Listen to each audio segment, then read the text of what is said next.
Hey guys, welcome back to Amateur Philosopher.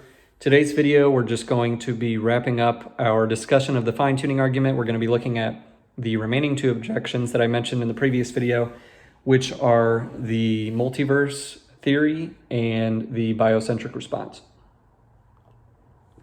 Now, the multiverse theory is this idea that there is a large number of other universes, or potentially there's an infinite number of other universes, and so the likelihood that ours would be life permitting actually isn't all that improbable, similar to, if the winning lottery ticket is in the mass of tickets purchased, then it's guaranteed that someone will win, even though it's unlikely that any one person will win. Now, I came across two helpful analogies that I think demonstrate why the multiverse theory doesn't actually explain away the fine-tuning problem in physics. And one of these is the inverse gambler's fallacy. And basically,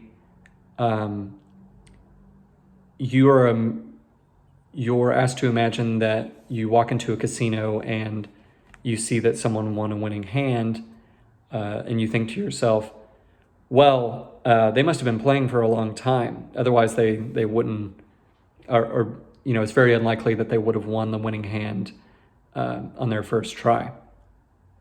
The problem is that each hand has an equal probability of being a winning hand. For example, like the odds that you'll roll 2 6s with 2 dice is going to be 1/36 with every roll. It doesn't matter how many rolls there are. The probability that the active roll is going to be 2 6s is the same probability, 1/36 each time.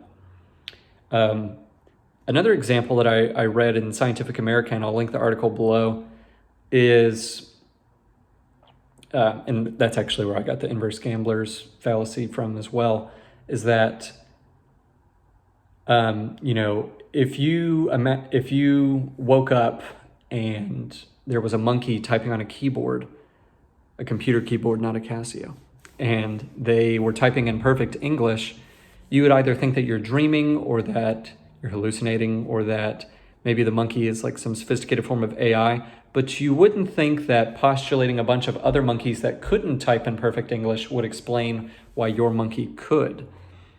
And similarly to fine-tuning, postulating a lot of other universes where the configurations aren't right for life doesn't explain why ours would be. So to kind of wrap that up, I don't think postulating a lot of other universes explains why our universe is fine-tuned, and that's the question that we're searching for an answer to. The biocentric response is basically, this is the second objection. This idea is that it's arrogant or unfounded to say that the universe is fine-tuned for life or intelligent life when most of the universe is devoid of life of any kind. And there's a lot of issues with this. The first one is that it assumes that size determines significance, or that can potentially be a response worth mentioning.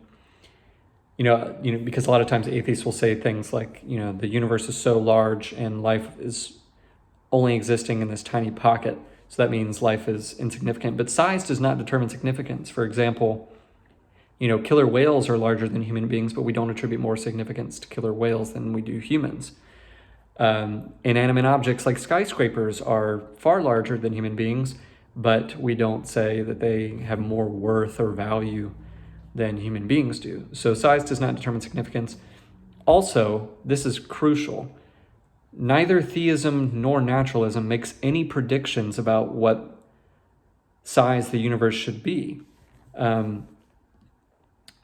So theism doesn't fare any worse than naturalism in terms of explaining why the universe should be as large as it is, because naturalism doesn't provide an explanation or doesn't provide any predictions for the universe being any particular size either. Finally, I'd like to add an analogy that I read from Luke Barnes, a cosmologist in Australia. And he says that we can infer that the radio in a car was designed without assuming that the entire car exists for the sole purpose of playing music. Similarly, we can infer that the universe is fine-tuned for life, even though life doesn't make up a sizable chunk of all the total objects in the universe, without assuming that life is the only reason that the universe exists. William Lane Craig uses an analogy where he says maybe God is more like an artist and less like an engineer. He just, really enjoys the process of creating. And that's a possibility. And it,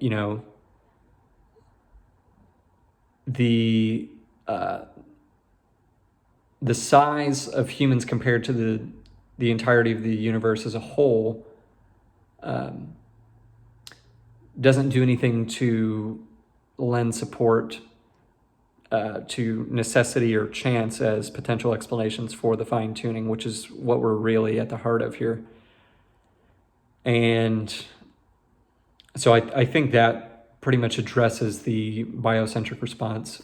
Size doesn't determine significance. We don't have to be the only reasons that the universe exists in order for the argument to be successful. And guys, that pretty much wraps it up for the discussion on fine-tuning. If you have any comments or criticisms about where I've misstepped, or you think the arguments could be improved, or there are other worthwhile objections that need addressing, let me know in the comment section. Otherwise, we're going to move on to other related topics like the contingency argument. And next, we're actually going to look at morality and whether or not morality is objective.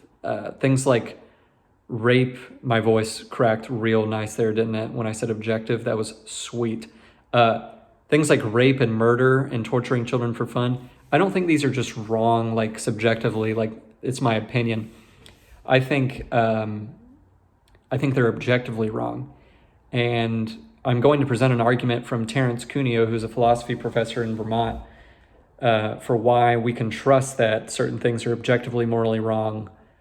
And it doesn't appeal to God. It's not like the traditional, I don't want to say traditional, one of the common formulations of the moral argument, this is the one at least defended by William Lane Craig, is that, we know objective morals exist, objective moral values exist. They could not exist if God didn't exist, so they do. So God must exist. This argument doesn't appeal to God at all, actually. So I think anyone should conclude on the basis of this argument that things like, especially the most egregious examples like torturing kids for fun or rape or whatever, like these horrible, horrible things, that these are objectively wrong, and they're not just wrong because of my opinion or your opinion or anyone else's opinion. So I'm really looking forward to laying out that argument for you. It's a little bit technical, but I'm going to try and break it down into an understandable way. But it is definitely something where you're going to have to pay close attention. It took me a little while to really understand kind of the nuances of the argument.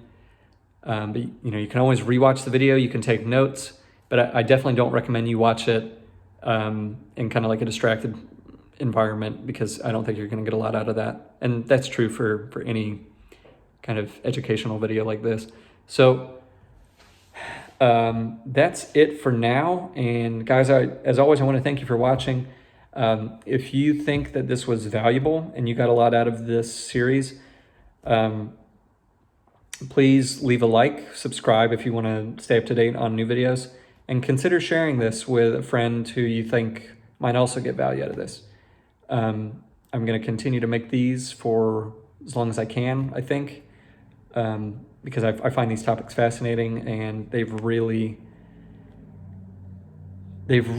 contributed a lot of value to my own life. So I will see you guys next time, and thanks again. Take care.